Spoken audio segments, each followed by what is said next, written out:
एक नारा रविंदर रैना ने दिया था कि कड़ाका निकल जाएगा। आपने उसका जवाब दिया था कि आप कड़ाका निकालें, हम कड़कार निकालेंगे। वो वक्त आन पहुंचा है सर। बिल्कुल। तब भी बड़े जो से वो मजाक बने, जो हंसी मजाक में लोगों ने इस चीज़ को लिया। तो मैंने भी हवेली में आपने कवरेज की थी, तो मैंने वहाँ कहा था रविंदर रैना साहब जो हमारे मोहतरम पहाड़ी कबीले के एक ज़बरदस्त लीडर हैं, तो मैंने उस वक्त यहाँ एक तकरीर में कहा था कि वो कुछ भी हो ही जासी, तो हमें दुनिया दो ही जासी, लेकिन मास्टर में पुत्र कभी झूठ नहीं मारना। तरीके से चलते थे कि शायद पहाड़ीज को वो STP होगा, शायद इनको OBC के जुमरे में दाखिल किया जाएगा, या किसी और तरीके से इनको जो है वो मदद की जाएगी। मैं मुबारकबाद देता हूँ रविंदर रैना साहब को आपकी चैनल के वसादत से। पोजीशन भी बड़ी स्ट्रांगली जो ये चीज़ प्रोजेक्ट कर रही थी कि ये लोग जो हैं वो ये लोग पहाड़ी ट्राइब जो है ये शेड्यूल ट्राइब के जुमरे में नहीं होना चाहिए। पहाड़ी कबीले के लिए एक बड़ी खुशी का दिन है। खुशखबरी सुबह सुबह द हिंदू अखबार के जरिए पहाड़ी कबीले तक पहुंची है। पहाड़ी कबीला अब अपनी मंजिल से सिर्फ एक कदम की दूरी पर है। जो उम्मीदें और तवक्कात ऑनरेबल होम मिनिस्टर की रैली के बाद पहाड़ी कबीले को थीं, बिल आखिर अब उन उम्मीदों के पूरे होने का वक्त है। एक कदम की दूरी पर पहाड़ी कबीला खड़ा है। सोहेल मलिक साहब, आपने जब ऑनरेबल होम मिनिस्टर यहाँ पर आए, बड़ी तादाद में, इतनी बड़ी रैली में आप तमाम लोगों ने, ख़ास तौर से पहाड़ी कबीले के तमाम लोगों ने शिरकत की, लेकिन जो अनाउंसमेंट हुई उसमें यह था कि रिजर्वेशन मिलेगी। आप नहीं, लेकिन बहुत सारे लोग जो है इसके बहुत से मानी निकालते थे कि क्या ये ST की सूरत में होगा या कुछ और होगा। ये तमाम बातें थीं। आज जो द हिंदू की खबर है, उस खबर को आप किस तरह देखते हैं? क्या आप मानते हैं कि मंजिल सिर्फ एक कदम की दूरी पर है? जी डॉक्टर साहब, बहुत शुक्रिया। सबसे पहले तो मैं आज के दिन के हवाले से, और आज जो इतनी बड़ी खबर द हिंदू न्यूज़पेपर ने कैरी की है, जिसमें चीज़ें बिल्कुल क्लियर हैं कि जो पहाड़ी ट्राइब का शेड्यूल ट्राइब के ज़ुमरे में उनको दाखिल करने का हक है, वो आलमोस्ट चीज़ें जो हैं वो क्लियर हो चुकी हैं। तो इस मौके पर सबसे पहले मैं तमाम पहाड़ी कबीले को मुबारकबाद देना चाहता हूँ।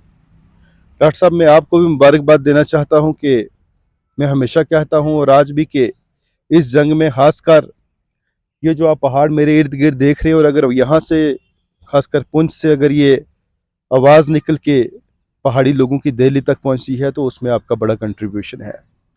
और जहाँ तक आज का जो मौजू है या आज की जो डेवलपमेंट हुई है, तो उसमें नो डाउट के लोगों ने उस वक्त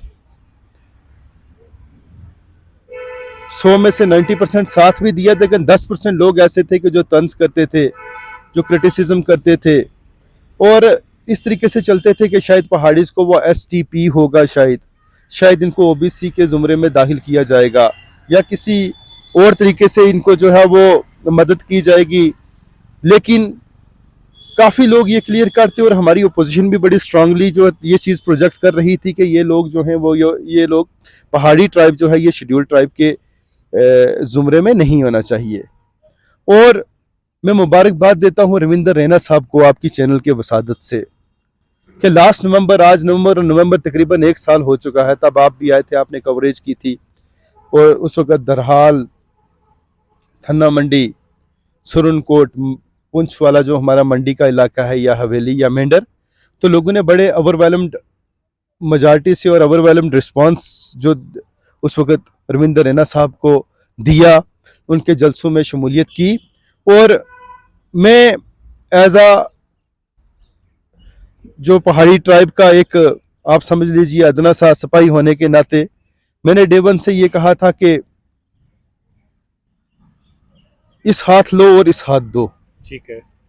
और आज भी हम उसी बात पर कायम हैं कि जो हमारे हक जो है, 40 साल की जद्दोजहद जो है, 40 साल का जो हमारा इस्तक़साल है, 40 साल की जो हमारी स्ट्रगल है, जो उसमें हमारे साथ जो है वो इंसाफ करेगा, हम भी उनके साथ इंसाफ मतलब करेंगे। एक नारा रविंदर रैना ने दिया था कि कड़ाका निकल जाएगा, जी आपने उसका जवाब दिया था कि आप कड़ाका निकालें, हम कड़कार निकालेंगे।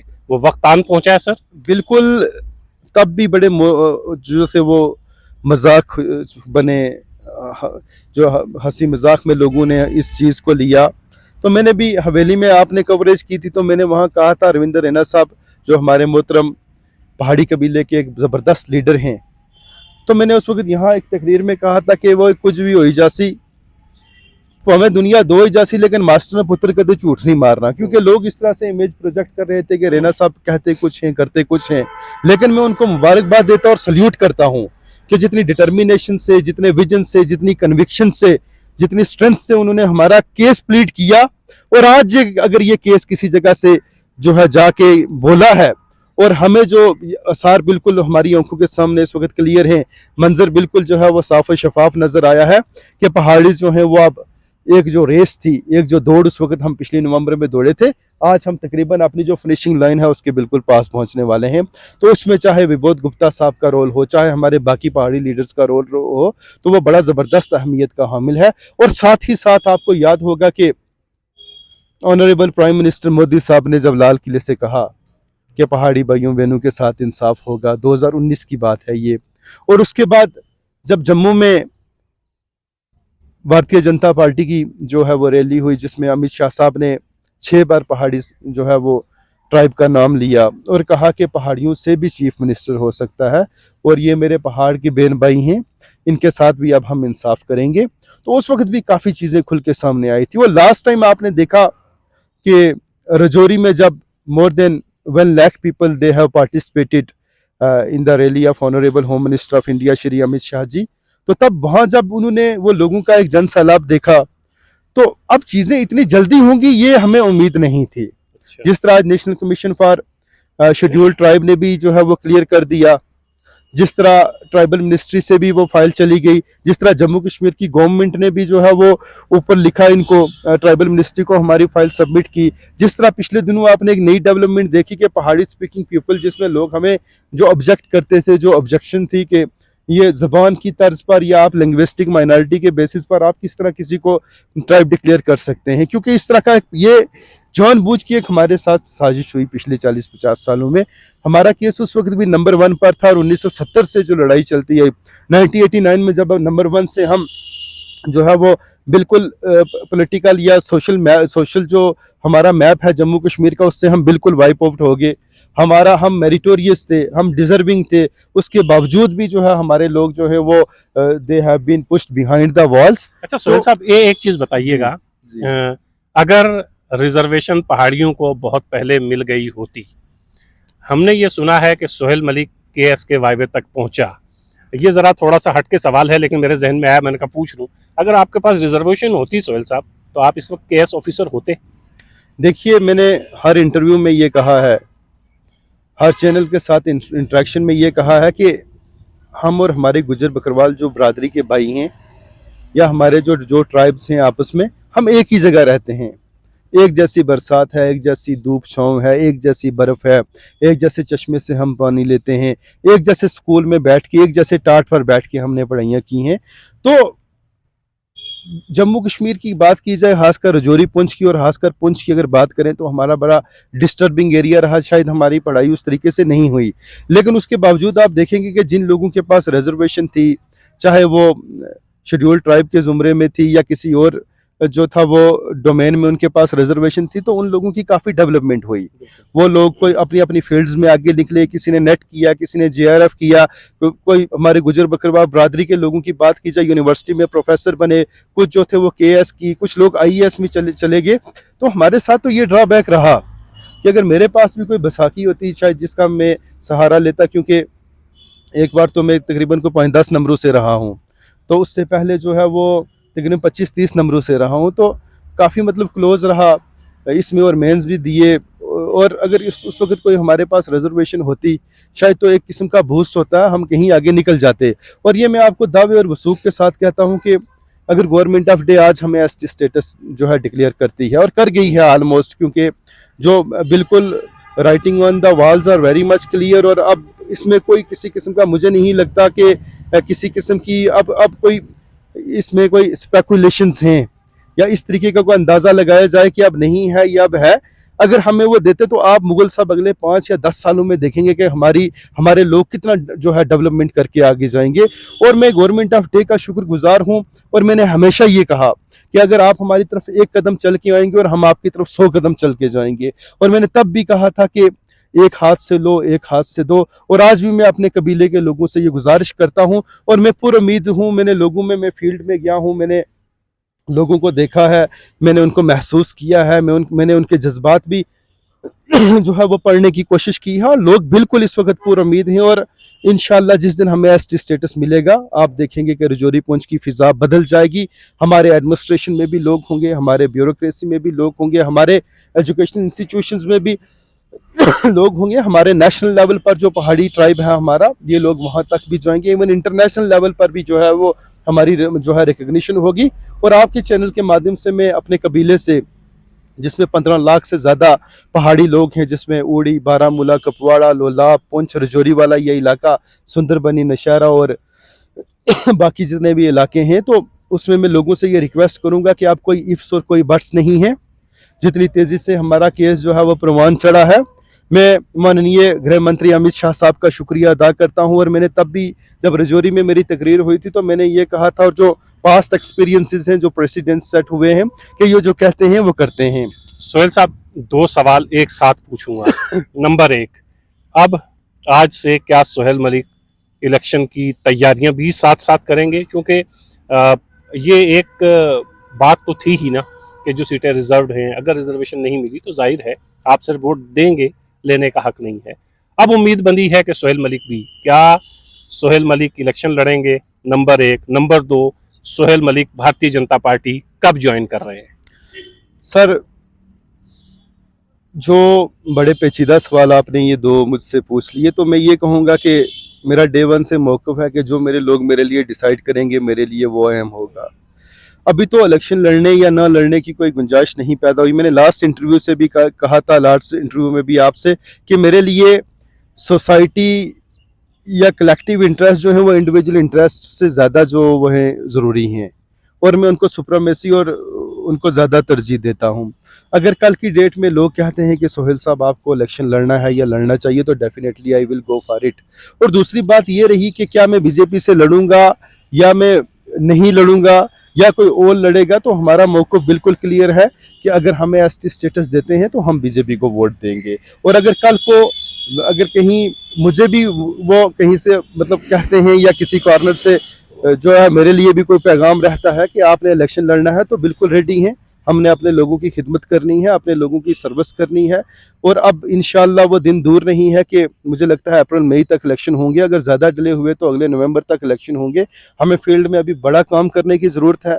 मैं अपने लोगों से भी आपके चैनल के माध्यम से रिक्वेस्ट करूँगा कि आपने देखना है और आपने सोच समझ के कि पिछले 70 सालों में हमारे साथ इंसाफ कौन करने जा रहा है, और हम बिल्कुल इसमें क्लियर हैं। हमारा कोई जो है इसमें सेकंड थॉट नहीं है। हमारे बच्चे हैं, हमारे नौजवान, हमारी माएँ बहनें, हमारी जो आने वाली नस्लों के लिए हम जो है भारतीय जनता पार्टी के साथ चलने को तैयार हैं। और मुझे उम्मीद है कि इस अपकमिंग जो हमारा जो कमिंग विंटर सेशन है, इसमें हमारा बिल टेबल होगा और वह इंशाल्लाह एक्ट बन के मंजर आम पर बिल्कुल। सोहेल साहब, जिस कॉन्स्टिट्यूंसी से आपको इलेक्शन लड़ना है, उस कंस्टिट्यूंसी में पहाड़ियों के 2 बड़े चेहरे हैं, सोहेल मलिक, सैयद मुश्ताक बुखारी। बुखारी साहब बारहा ये कह चुके हैं कि मैं इलेक्शन नहीं लड़ूंगा। मेरे साथ इंटरव्यू में भी उन्होंने कहा, और भी अलग अलग जगहों पर, कि मुझे इलेक्शन नहीं लड़ना है, मेरी लड़ाई सिर्फ और सिर्फ पहाड़ियों को रिजर्वेशन दिलवाने की है। और उन्होंने एक बड़ा स्टेप लिया, एक बड़ी जमात जिससे 30-40 साल से वो वाबस्ता थे, उससे अलग हुए और फिर ये कहा मैं इलेक्शन नहीं लड़ूंगा, पहाड़ियों की लड़ाई लड़ता रहूंगा। अगर सैयद मुश्ताक बुखारी साहब ये कहते हैं मैं इलेक्शन नहीं लड़ूंगा, तो मैदान में तो सोहेल मलिक साहब फिर आप ही हैं। बिल्कुल, मोहतरम बहारी साहब ने बड़ी कुर्बानी दी। वो हमारे लिए बड़ी एक मुतबरक शख्सियात में से हैं, और उनका जो रोल रहा है इस जद्दोजहद में, ख़ासकर 1980s और 70s से जितने भी हमारे लीडर्स रहे, जो बड़ी बरगज़ीदा शख्सियात रही हमारी पहाड़ी कबीले की, जो आज कुछ दुनिया फ़ानी को खैर बैत कह चुके हैं और कुछ जो है आज भी जंग लड़ रहे हैं, जिसमें हमें मिर्ज़ा साहब का नाम जो है वो जो है वो लेना इसमें मुनासिब समझूंगा कि उनका भी एक बहुत बड़ा रोल रहा। और उसके बाद और भी हमारे काफ़ी लीडर्स हैं, अगर मैं नाम लूँ तो वो मुझे लगता है कि वक्त कम पड़ जाएगा। तो सबकी कोशिशों और काविशों के बावजूद, और वो भी इस फील्ड में जब उतरे उन्होंने अपनी पार्टी क्विट की, और मुझे ये लगता है कि उनकी कुर्बानियाँ जो हैं वो हमें जो है वो भूलनी नहीं चाहिए। उनका भी एक बहुत बड़ा रोल रहा। और साथ ही साथ जिस तरह उन्होंने कहा है और बारहा हर इंटरव्यू में कहा है, और मैंने भी आपको ये कहा कि अगर लोग कहेंगे कि सोहेल साहब आपको इलेक्शन लड़ना है तो इंशाल्लाह मैं जो है इलेक्शन लड़ूंगा। और इससे पहले भी जो अपने लोगों की खिदमत की है पिछले 1 साल 1.5 साल से, और इस तरह आगे भी ये जो कारवां है वो चलता रहेगा मतलब इलेक्शन लड़ना है और भारतीय जनता पार्टी के साथ रहकर लड़ना है इंशाल्लाह। क्योंकि देखिए, आदमी अपनी ज़ुबान, अपने इखलाक, अपने जो है वो किरदार से, और अपनी जो उसका एक बोलने का अमल होता है उससे पहचाना जाता है। अगर हम किसी स्टेज से खड़े होकर ये कहते हैं कि आप एक हाथ से ले और एक हाथ से दे, अगर किसी स्टेज से हम खड़े होकर ये कहते हैं कि जहां भारतीय जनता पार्टी के 5 बंदे थे, और आज अगर आप पहाड़ी कबीले में जाके देखेंगे तो मुझे लगता है कि 60 से 70% लोग जो हैं वो आज वन साइडेड हैं कि हमें भारतीय जनता पार्टी को वोट करना है अगर सुबह रिजर्वेशन हमें मिल जाती है। तो आज बिल्कुल चीज़ें जो हैं वो बिल्कुल क्रिस्टल क्लियर है। और बिल्कुल अगर जो है भारतीय जनता पार्टी, जिस तरह माननीय गृह मंत्री साहब ने, या हमारे प्राइम मिनिस्टर साहब ने, या हमारी जो यहाँ की यूटी की क़यादत है जिसमें रविंद्र रैना साहब, विबोध गुप्ता साहब का नाम है, इकबाल मलिक साहब का नाम है, जिसमें चश्ती साहब हैं, जिसमें बहारी साहब का मैं ऑलरेडी जिक्र कर चुका हूँ, और हमारी पहाड़ी ट्राइब एसटी फोरम के जो सिपाही हैं जिसमें एहसान मिर्ज़ा साहब हैं, विक्रांत जी हैं, जिसमें भारत भूषण जी हैं, जिसमें जहांगीर साहब हैं, जिसमें और भी ठाकुर गुरदेव साहब हैं, और काफ़ी लंबी लिस्ट है, संजीव विकी साहब हैं, बज़मीर साहब हैं। तो हम सारे बैठ के, जिसमें मास्टर विनोद साहब का नाम अगर ना लिया जाए तो मुझे लगता है ये बड़ी जो है वो ज़्यादती होगी। तो हम सारे मिलके, हमारी एक फोरम भी है पहाड़ी ट्राइब एसटी फोरम, जिसमें जो आपने देखा होगा पिछले 1 साल 1.5 साल से जो लड़ाई हमने लड़ी है, और उसके बाद इन बुज़ुर्गों का भी जो मेरे साथ ब्लेसिंग्स रही हैं और इनके आशीर्वाद रहे हैं, तो इंशाल्लाह मैं पूरी उम्मीद हूँ कि ये जो फैसला करेंगे वो हम सब के लिए काबिल कबूल होगा। हमारी कौम को भी वो बंदा जो है वो, जो आप कैंडिडेट उतारेंगे वो पसंद होना चाहिए। तो मैं बिल्कुल जो है वो इसमें पूरी उम्मीद हूँ कि अगर मुझ पर कोई रिस्पॉन्सिबिलिटी डाली जाती है तो मैं कोशिश करूँगा कि मैं उसमें खरा उतरूँ। एक लंबी जद्दोजहद बिलाखिर अपने इख्तिताम को पहुंच रही है। पहाड़ी कबीला आहिस्ता आहिस्ता उस मंजिल को पहुंच रहा है जिस मंजिल का इंतज़ार पहाड़ियों ने 30 से 40 साल तक किया है। एक लंबी तहरीक, अगर रिजर्वेशन मिल जाती है तो फिर ये लंबी तहरीक अपने अंजाम और अपने इख्तिताम पर पहुंचती है। इसके बाद देखना ये होगा कि इसका फ़ायदा भारतीय जनता पार्टी को कितना होगा।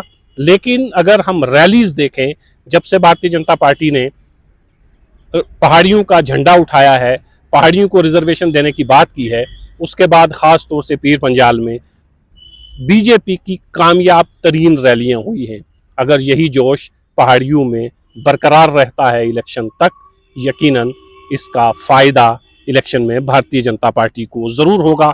सोहेल मलिक जो इब्तदा से, जब से सियासत इन्होंने ज्वाइन की है, डीडीसी मेंबर बने हैं, उसके बाद जब ये पहाड़ी तहरीक के साथ जुड़े, तब से लेके अब तक पहाड़ियों की बात हर प्लेटफॉर्म पर करते रहे हैं। उसका इन्हें फ़ायदा भी हुआ है और नुकसान भी। सोहेल साहब बहुत शुक्रिया। Thank you so much sir.